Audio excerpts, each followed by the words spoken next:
இலங்கையில உடுதும்புற பகுதியில இன்று மாலை 5:05 அளவுல ஒரு நில அதிர்வு ஏற்பட்டிருப்பதாக புவியியல் மற்றும் சுரங்க பணியகம் உத்தியோகபூர்வமாக அறிவித்திருக்கிறது. இந்த நில அதிர்வு அளவுகோல்ல 2.2 ரிக்டர் அளவிலான நில அதிர்வாக பதிவாகி இருக்கிறது. இது ஒரு சிறிய ரக நில அதிர்வு அப்படின்றதால எந்த விதமான பாதிப்புகளும் இல்லை, மக்கள் அச்சமடைய தேவையில்லை அப்படின்றதையும் பணியகம் குறிப்பிட்டிருந்த செய்தியில சொல்லியிருக்காங்க. இந்த உடுதும்புற பகுதி அப்படின்றது உங்களுக்கு தெரியும், தித்வா புயல் காரணமாக பெரிய அளவாக பாதிக்கப்பட்ட ஒரு பிரதேசம். கண்டி மாவட்டத்தில் இருக்கிற மிக முக்கியமான ஒரு இடம். கண்டி நகரத்திலிருந்து 35 முதல் 40 கிலோமீட்டர் தொலைவில் இருக்கிற ஒரு இடம் தான் இந்த உடுதும்புற பிரதேசம். மண் சரிவினால பெரிய பாதிப்புகள் ஏற்பட்ட ஒரு பிரதேசம், அதிக வெள்ளம் வந்த ஒரு பிரதேசமாக கடந்த நாட்கள்ல பதிவாகிய ஒரு இடம். நிறைய வீடுகள் மண் சரிவினால பாதிக்கப்படும், முற்றுமுழுதாக பல இடங்கள் மண் சரிவினால பாதிக்கப்பட்டிருந்தது. அதிகமாக பாதிக்கப்பட்ட இடமே கண்டி மாவட்டத்தில் உடுதும்புற பிரதேசம் மிக முக்கியமானது. இன்னும் மக்கள் வீடுகள்ல இல்லாம வெளியிடங்கள்லையும் தங்கி இருக்காங்க அப்படின்றதும் குறிப்பிடத்தக்கது. எனவே அந்த இடத்துல தான் இன்றைய நாள்ல இந்த 2.2 ரிக்டர் அளவிலான நில அதிர்வு பதிவாகி இருக்கிறது. அதோட பொத்துவில் தென்கிழக்கு கடற்பரப்பில் இருக்கின்ற காற்றழுத்த தாழ்வு மண்டலம் இப்பொழுது வலுப்பெற்றிருப்பதாக சொல்லப்பட்டிருக்கிறது. வளிமண்டல திணைக்களம் குறிப்பிட்ட அறிக்கையில 200 மில்லிமீட்டர் வரையிலான மழை வீழ்ச்சி பல இடங்கள்ல பதிவாகும் அப்படின்றத உறுதிப்படுத்தி இருக்காங்க. காரணம் சொன்னா இந்த காற்றழுத்த தாழ்வு மண்டலம் இப்பொழுது கொஞ்சம் கொஞ்சமாக கரையை வந்து கிழக்கின் கரையோர பிரதேசங்களாக நகர்ந்து வடக்கின் கரையோர பிரதேசங்களாக இது வெளியில் செல்ல இருக்கிறது. எனவே இந்த காற்றழுத்த தாழ்வு மண்டலம் காரணமாக காற்றின் வேகமும் அதிகரிக்க வாய்ப்புகள் இருக்கிறது. குறிப்பாக 50 முதல் 60 கிலோமீட்டர் வேகத்தில் இந்த காற்று வீசக்கூடிய சந்தர்ப்பம் அதிகமாக இருப்பதாகவும், முல்லைத்தீவு, வவுனியா, கிளிநொச்சி, புலனறுவை மாவட்டங்களில் அதிகளவான மழை பெறக்கூடிய வாய்ப்புகள் இருப்பதாக சொல்லப்பட்டிருக்கு. இங்க 200 மில்லிமீட்டர் வரையிலான மழை பதிவாகலாம் சொல்லி எதிர்பார்க்கப்படுகிறது. மத்திய மலைநாட்டினுடைய பல பிரதேசங்களில் மண் சரிவு அபாய எச்சரிக்கை இருக்கிறது. குறிப்பா கண்டி மாவட்டத்திலும் அதிகளவான மழை பெய்யக்கூடிய வாய்ப்பு இருப்பதாகவும் எதிர்ப்பு கூறப்பட்டிருக்கிறது. இதுல குறிப்பா மலையக பிரதேசங்களுடைய பல பாதைகளில் இன்றைய நாளில் பார்க்கக்கூடியதாக இருந்தது. அதிகளவான வெள்ள நீர் தேங்கி நிற்பதும், சில இடங்களில் பாதைகளால் சிறிய அளவான மண் சரிவுகள் பாதையின் ஓரங்கள் இருப்பதால் வாகன போக்குவரத்து சில இடங்களில் ஒரு வழி பாதையாக கூட இருப்பதை பார்க்கக்கூடியதாக இருந்தது. எனவே மலையக பிரதேசங்களுக்கு பயணங்கள் மேற்கொள்றவங்க, இந்த வார இறுதியில் பயணங்கள் மேற்கொள்றவங்க கவனமாக பயணிக்கவும், தேவைக்கேற்ற வகையில் மாத்திரம் பயணிக்கும்படியும் கேட்டுக்கொள்ளப்பட்டிருக்கிறது. எனவே இந்த விஷயம் இன்று அதிகமாக பார்க்கப்படுகின்ற மிக முக்கியமான 2 விடயங்களாக இருக்கு.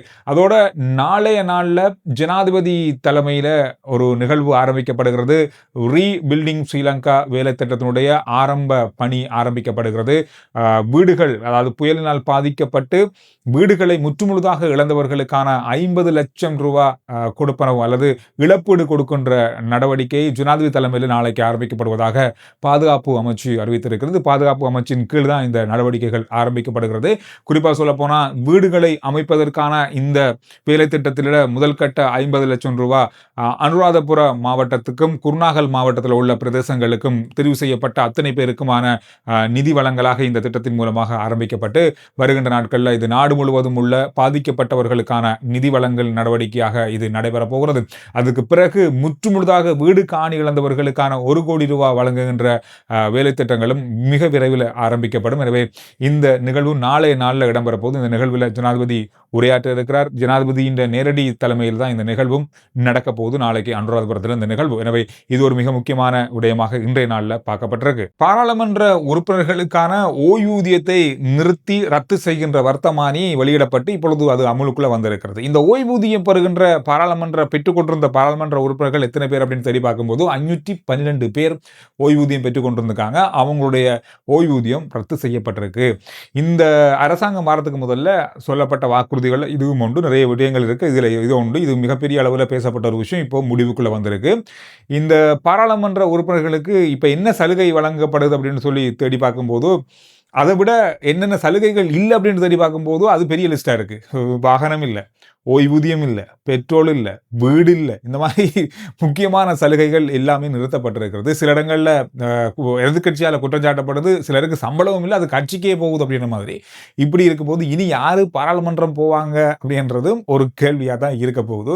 போக்குவரத்து குற்றங்கள்ல, கொழும்புல போக்குவரத்து குற்றங்கள்ல ஈடுபட்ட சாரதிகள்ல 43% ஐஸ் போதைப் பொருளுக்கு அடிமையானவர்கள் அப்படின்ற தகவல் வெளியாகி இருக்கிறது.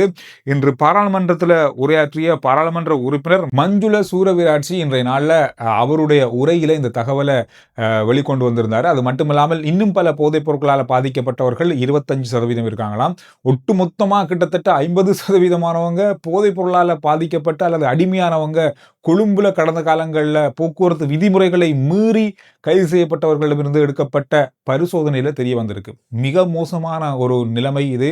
இது மாற்றம் வரலன்னு சொன்னா பெரிய பாரிய விளைவுகள் சந்திக்க வேண்டி வரலாம். புதிய கூட்டணி ஒன்று மிக விரைவில் வரப்போகுது அப்படின்னு சொல்லி நாம கிட்டத்தட்ட ஒரு 6 மாதமா பேசிட்டு இருக்கோம். அவங்க 2 பேரும் பேசுறாங்க, இன்றைக்கு மீட் பண்ண போறோன்றாங்க, நாளைக்கு மீட் பண்ண போறோன்றாங்க. ஆனா இதுவரைக்கும் சந்தித்த பாடல. யார் யாருன்னு கேட்குறீங்க. ரணில் விக்ரமசிங்க அவர்களும் சஜித் பிரேமதாஸ் அவர்களும் மிக விரைவில் சந்தித்து பேச போறாங்களாம்.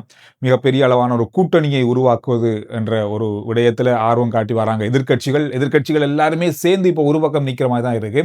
எனவே எல்லாருமே சேர்ந்து இவங்க 2 பேரையும் உண்டாக்குறதுல இப்போ படாத பாடுபடுறாங்க. அந்த அடிப்படையில் இவங்களுடைய சந்திப்பு ஒரு எதிர்க்கட்சி கூட்டணியாக அமைக்க, ஒரு பலமான எதிர்க்கட்சி கூட்டணியாக அமைப்பதற்கான வாய்ப்பை உருவாக்குவதற்கான ஒரு சந்திப்பாக இது இருக்கும் அப்படின்னு சொல்லி எதிர்பார்க்கப்படுது. எனவே இந்த விஷயங்கள் இன்றைய நாளில் பார்க்கப்பட்ட மிக முக்கியமான செய்தி. அதோட இன்னும் ஒரு முக்கியமான செய்தி நேற்று நாளிலிருந்து பேசப்படுது, பார்க்கப்படுது.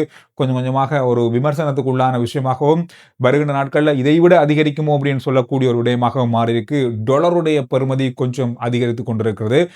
விற்பனை விலையாக 310 ரூபாயும் வாங்குற விலையாக 313 ரூபாயும் வந்திருக்கு. கிட்டத்தட்ட ஒரு வருஷத்துக்கு பிறகு இந்த தொகை கொஞ்சம் 300 விட்டு வெளியே வந்து கொண்டிருக்கிறது. அதுக்கு 310 விட்டு வெளியே சென்று கொண்டிருக்கிறது. இப்போது அது ஒரு பெரிய ஒரு சிக்கலான ஒரு நிலையை இன்னும் அதிகரிக்குமாக இருந்தால் ஏற்படுத்தும். பொருட்களுடைய விலைகளில் மாற்றம் வரக்கூடிய வாய்ப்புகள் இருப்பதாக எதிர்ப்பு கூறப்படுகிறது. எனவே இந்த விஷயம் ஒரு முக்கியமான விஷயமாக இருக்கு. எனவே இந்த விடயங்கள் 2 நாளில் பார்க்கப்பட்ட மிக மிக முக்கியமான செய்திகள்.